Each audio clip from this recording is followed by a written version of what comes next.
Hi!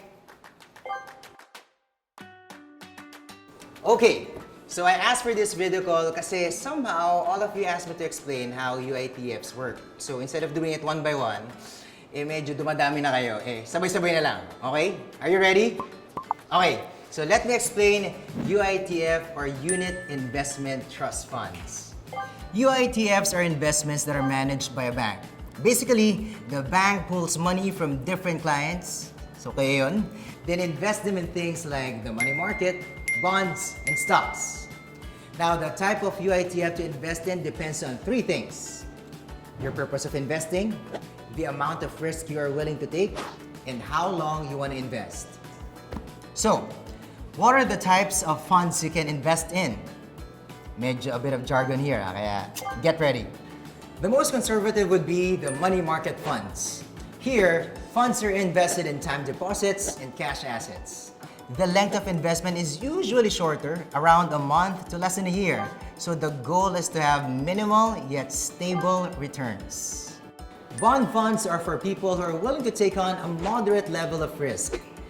This means your investment could lose some of its value, but you could also get higher returns.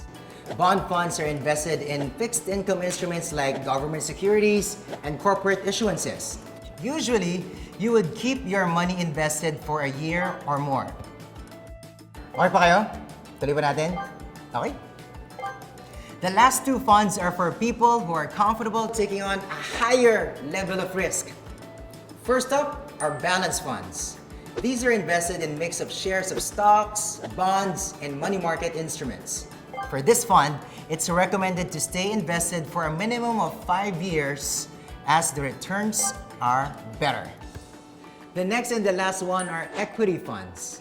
These funds are for people who are ready to take on an even higher level of risk. The funds are invested in stock shares, also known as equities. Usually, people are advised to keep the investment for longer periods of time. So that's around 5 years or more. I'll be honest, you could lose a big part of the money you've invested, but you could also make the best possible returns. So yeah, UITFs are great for people who are just starting out with investment, aka you guys. You honestly don't need a lot to get started, so that's a plus. And an even bigger plus is that the bank manages all the nitty-gritty for you. Just make sure you know which fund you want to invest in. It's best to think of investment as money you won't be needing right away. Was that helpful? Okay, back to work for me. Bye.